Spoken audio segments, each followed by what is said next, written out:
Hello and welcome to Awful Commentary. And Steve, I'm going to christen this. This is a new section. Okay. I want to christen this Dom Rants About. ... Yeah, whatever it is I'm ranting about today. Okay. And today, What happened, Dom?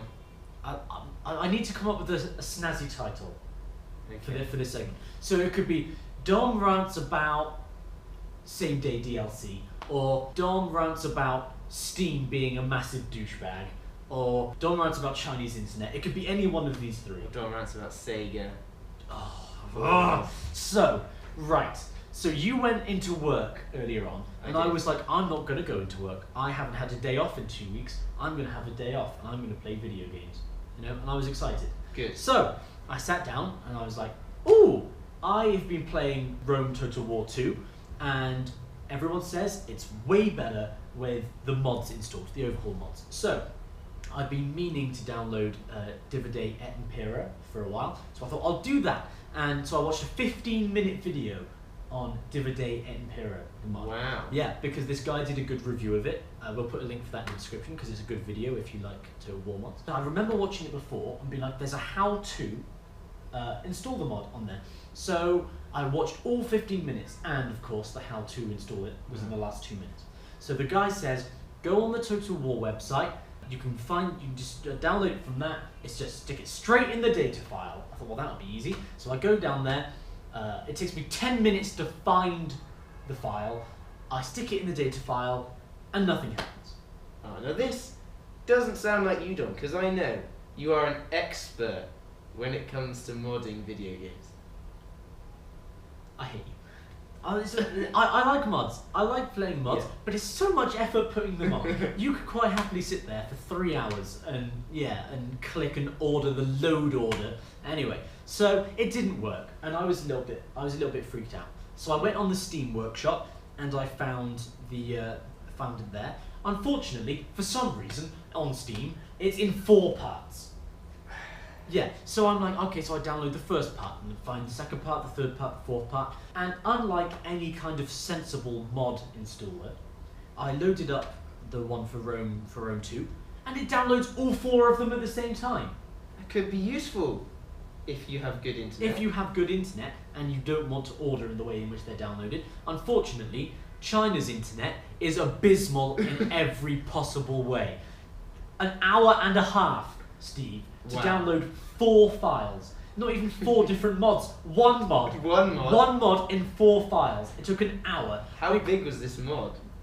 When it was in one folder, it was 330 megabytes. What? So is that big for a mod? Or is that reasonable? Sounds reasonable, but as a file, that's not very big. Well then, it's split into 4 parts! So each one of these individual parts is not very big. But oh no. And right, Steam, grievance, it gets 2 minutes into the download, stops. So I have to exit Steam, exit Total War, reboot Steam. Okay. Reboot Steam, start again, 2 minutes, cuts out. This is repeated for an hour and a half. Eventually all 4 You sat there going... Yes, yes, I have, Steve. Click. I sat, and you know Click. what a patient man I am. Yeah, And you even are. I was having problems with this. So eventually, I load the game up. With this mod, there is another sub-mod that I have to download that Right. allows me to play as any faction. Nice. Because Sega have this thing with Rome Total War 2. What is this thing? I will goddamn tell you. This thing is, in Rome Total War 1, you can only, when you start playing the game, you can only play the grand campaign. It's like 3 or 4 factions. Okay. Because you then unlock the other factions once you complete the game. So Nice. you complete it on a short campaign, you unlock 3 more factions. You complete the long campaign, you unload a whole buttload. With this one, because Sega are... You have to buy them. Huh. It costs $5.99 to unlock 3 Greek factions to play as. You play as Sparta, Athens, or Epirus. You have to pay $5.99. Sounds like a bit of a cheat. It's not a bit of a cheat. The game costs 35 quid, Yeah. right? So then it's an extra £5 to unlock 3. It's not like Both cheeks. it's not as if it's not already there. Yeah. It's only there so they can go, oh yeah, you've got to give us more money. It's not even like a piece of DLC that they've had to work on past time. Yeah. It is literally them going, Give us your money. so I download this Unlock All Factions mod. I load it up. I'm like, okay, Divide et Impera is supposed to make massive improvements to the game. I'm going to start one of Sparta because I don't want to pay for the Greek factions. So I've unlocked them all. So I look through. I go, oh, they're not in Sparta and Athens. I'm in the Greek faction. That's weird. Oh. Okay, maybe they're in the one for all of where Macedonia is in the ex-Alexander Empire. So I click on that. No, they're not there. Where are they? Oh, they're not there. Because despite the fact I've just downloaded an Unlocks All Factions mod, I still have to pay fucking $5.99 to play as them. So I go back out of the game. I download Sparta. I load it back up, having wasted more of my money on a free mod. I look at it and I go, I don't even want to play this game anymore. Do you know what the moral of the story is? The moral of the story is, Sega, if you want to have loyal fans, don't screw them over in every possible way. What is obviously the benefit to them is extra money that they wouldn't get otherwise. Yeah. But you would have thought the loyalty of their fans is got to be worth more than that. And they just brought out the Attila DLC, and they've done it again. They've released Viking Forefathers DLC, which is, it unlocks the Jutes and the Picts, and it's like, why? Why just not?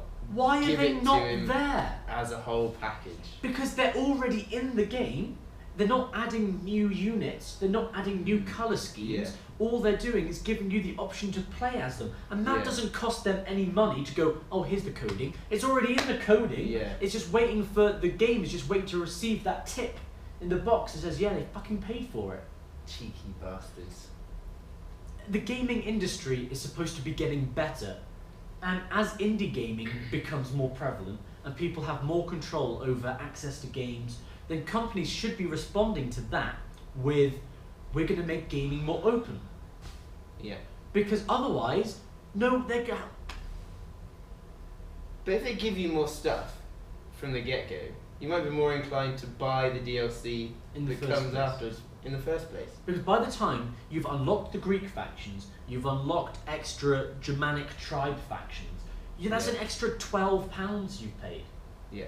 For You us, can that's almost what. buy the game again. Yeah. Like, for the amount of factions that you get with the game, if you were to bought all the other factions again, Yeah. you'd be paying like another 35 quid. This is the thing. It would cost £12 to unlock 2 sets of factions. That's 120 Chinese yuan. That's 60 different bus rides. 60 times we could get the bus home for the amount of money it costs to unlock Sparta and Germany. Yeah. Fuck you, Sega, and fuck you, Steam, for making my day so difficult.